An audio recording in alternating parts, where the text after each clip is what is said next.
Dun-dun-dun-dun-dun-dun. Good morning, hockey fans. Welcome to Deadline Day. I already said welcome during the Brock Nelson trade, but welcome officially. We are now just about 4 hours away from the NHL trade deadline. My full live coverage for a few hours will start in about an hour's time, but I just have to go live with this one as Dylan Cozens has been traded from the Buffalo Sabres to the Ottawa Senators in exchange for Josh Norris and dernard-docker, which seems to be the package for now. Dylan Cozens and a little bit more seems to be the package. So Buffalo will be receiving, if we go to the Twitter world here, Buffalo will be receiving Josh Norris and dernard-docker, but it seems as though the Senators will be receiving a little bit more than Dylan Cozens.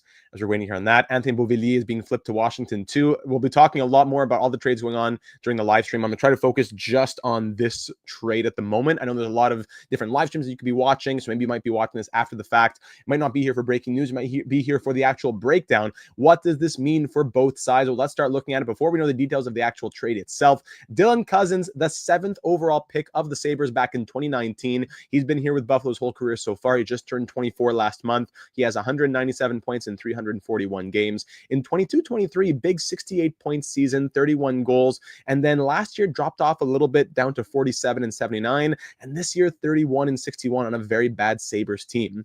The value of my Dylan Cozens PSA 9 Young Guns has really gone down. If anybody wants my PSA 9 rookie card of Dylan Cozens, literally throw me any dollar amount. I will sell it to you. I've been trying to sell it for a long time. If there's any Senators fans out there that want it, it is yours.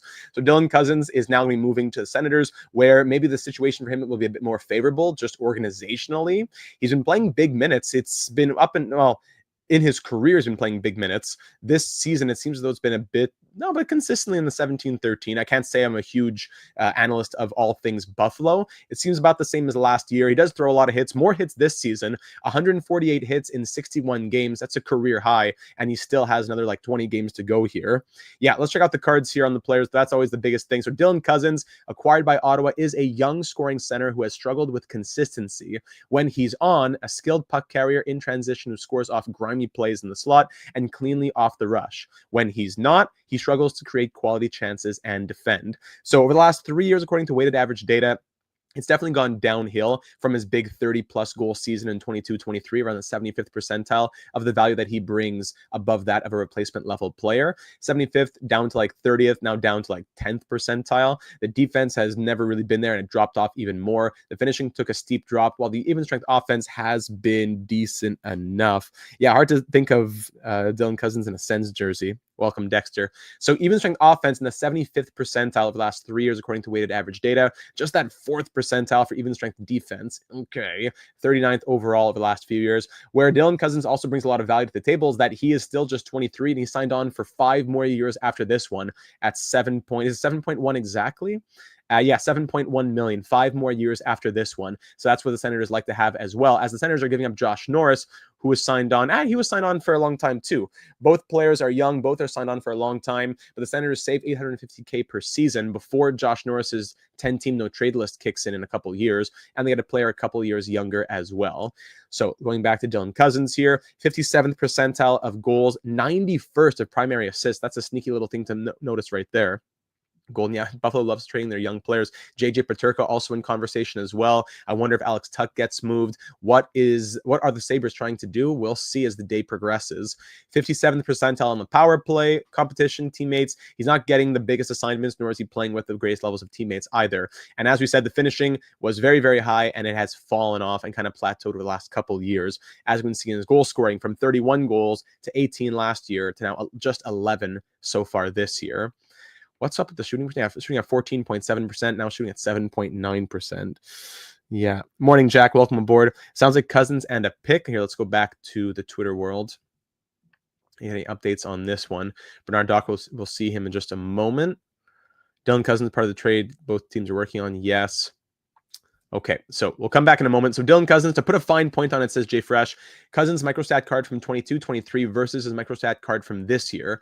This is a rescue operation by the Sens to save Cozens from himself. So 22-23 versus 24-25. So this was not just last year, but his best year 2 years ago. Cozens' 30-plus goal season, 89th percentile of even strength Wins above replacement. Sorry, a lot of numbers in my face right now.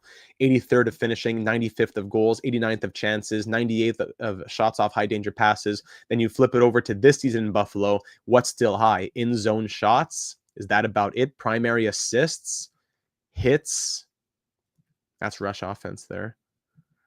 Yeah, not the same player, not playing as the same player as he was a couple years ago. So the Senators are making this into a bit of a project here. Is this the move that the Sens needed to make in the hunt for a playoff spot? It could be a huge buy, not buy super low, but a buy lower than he would have been a couple of years ago. This could be a huge gamble for them as they're giving up a known quantity in Josh Norris, who's been a lifer with them over in Ottawa. Josh Norris, who came over in the Erik Karlsson trade, 236 games played as a Senator. He's at 33 points in 53 games this season. His best year was 35 goals and 55 points back in 21-22. Josh Norris, when healthy, is playing those big minutes, about the same minutes as Cozens, but a little bit more at 18-20 this season, 17-48 in his career. His 82-game career average is 54 points, and also throws the body around as well, like a similar player type to Dylan Cozens, a guy who can score 30-plus goals and also contributes a lot of hits while playing about a 17-18 minute per night role. So looking at Jay Fresh as a player, he's a scoring center with the tools to be more than that. Extremely efficient shooter, dangerous one-timer, tricky shot, also playmaking not quite as good, great speed, physicality, and defensive stick, needs to put it all together to be a two-way scorer. I don't know, I kind of like this a little bit more for Buffalo. I think the way that it kind of gets put sometimes with the ceiling and the floor and all that, I say Josh Norris has the higher floor, but Dylan Cozens has the higher ceiling. I think that's what I'm trying to say here.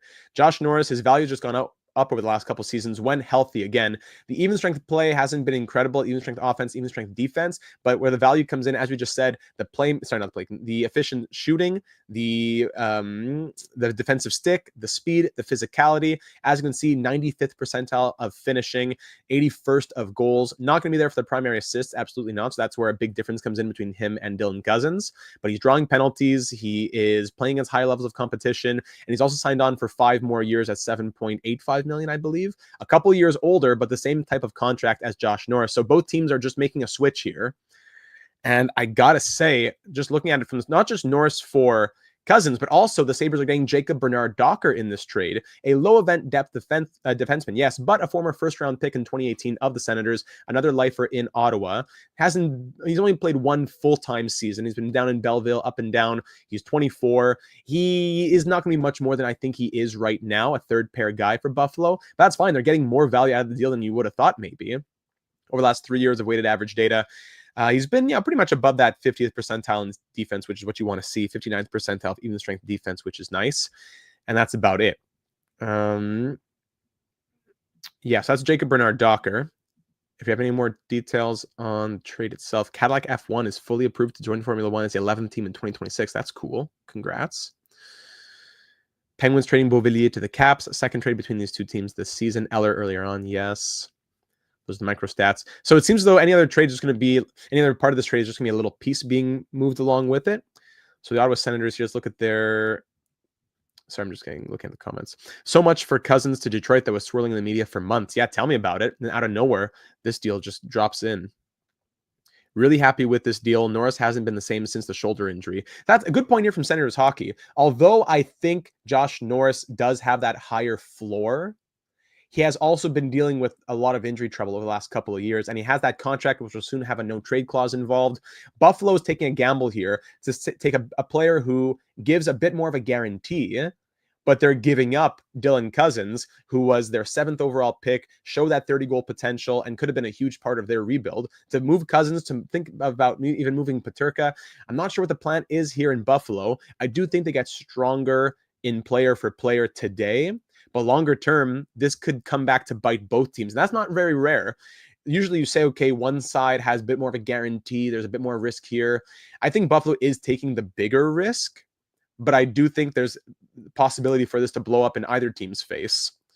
Noah, morning data, just woke up and instantly joined your stream. Noah, welcome aboard. We'll be going live in about an hour for about like a 3.5 hour live stream until the trade deadline. But I just had to go live for this one. I couldn't miss out on this one. I was thinking, okay, I'll leave it. But then once I heard it was Cozens for Norris, I said, no, we got to do something. So the Ottawa Senators will save a little bit of money. They have $850K in cap space right now. So $850K, let's break out the calculator. $850K, you're getting rid of 7.95, and you're also getting rid of Dernard-Docker, who carries 0.805. That leaves you with, oh, sorry, I went the wrong way. So you have 0.85. I'm going to say plus 7.95 of cap space, then plus 0.805. That leaves you with 9.605. You bring in Dylan Cozens at 7.1. The Senators are still left with 2.505. $2.505 million in cap space. The Senators are pushing for a playoff spot right now. Does this make them stronger right here, right now, as they push for the playoffs? I'm not so sure about that, but they do get a player. It's not like Norris is old at 25, but they get a player who's a couple of years younger and who's making $850K less over that long contract, which is worth it in the longer run, I think, too. Buffalo Sabres, meanwhile, they have a ton of cap space, so nothing to worry about there. They're going to be getting moving some sort of pick involved here too, which I think also makes sense. And they'll also say, okay, Cozens out, Norris, who's 20. Actually, Cozens is 24 now. Yes, he's 24. Just turned 24. So yeah, he's not a couple of years younger. He's just a year younger. So I wouldn't say worry about the age too much. Again, instant reaction analysis. I'm thinking as it comes into my head here. So yeah, Norris will be out, Cozens will be in, which keeps, the same position, center for center, same type of player for same type of player, has that ability to score 30 plus goals, throws a ton of hits. Yes, confirming Dylan Cozens is part of the deal going from Sabres to the Sens. Kevin Weeks reported Josh Norris and Jacob Bernard-Docker going the other way. There you go. So there's a lot more to say today. There's definitely going to be a lot to be excited about, I think, in this trade deadline. There's going to be a lot of surprises like this. Players who have term, the expiring UFAs, they're almost done. There's almost none left on the market. So there will be a lot of surprises like this. I don't think a lot of people are talking about Josh Norris in trade conversations. Dylan Cozens, maybe, yeah, but not a lot of Josh Norris. So one last time, I love this for I don't know if I'm loving chaos or what, but I like how this puts both teams in a position of, we got to really make sure this works out. The Senators need to save Dylan Cozens from himself, as we saw right here, from what he did in 22-23 to what he's doing in 24-25. This is a great reclamation project, rescue operation for the Senators, for a fantastic young player who has shown promise. And to do that, they're giving away a player who has been a bit more of a known for them, a known quantity, but has been dealing with I'd say significantly more injury trouble. That's the issue right now. So Dylan Cozens, here's how he looks the last couple of years. He's going to Ottawa. Josh Norris going the other way, who, again, I think has the higher floor, but I'd give Cozens the higher ceiling. Hopefully we can get Hobbsy on as a guest in the live stream later on to talk more about this from a Sens perspective. And I think that's about it on this one. So ladies and gentlemen, thank you for joining me. Subscribe and hit that bell. We'll be live at 12:30 p.m. Eastern. So in 70 minutes from now, we will be live with 3+ hours of coverage on the deadline over the course of the afternoon. Join us for that. We'll have some guest stars. We'll have lots going on as we react to all the trades that are happening, who are the winners and losers of the day. And, teams like the Leafs, they have 4 hours left to react. They got to do something. The Leafs, the Jets, the league is being put on notice by these trades, and these teams need to react and do something. What will those reactions be? We'll find out soon. So subscribe and hit the bell. We'll be live in about 70 minutes for 3+ hours of coverage this afternoon. Leave your thoughts on Cozens to the Senators and Norris going the other way in the comments down below. And the Discord server linked in the description is where the news breaks first. We'd love to see you in there. All right, everybody. We'll talk in about an hour. Happy deadline day.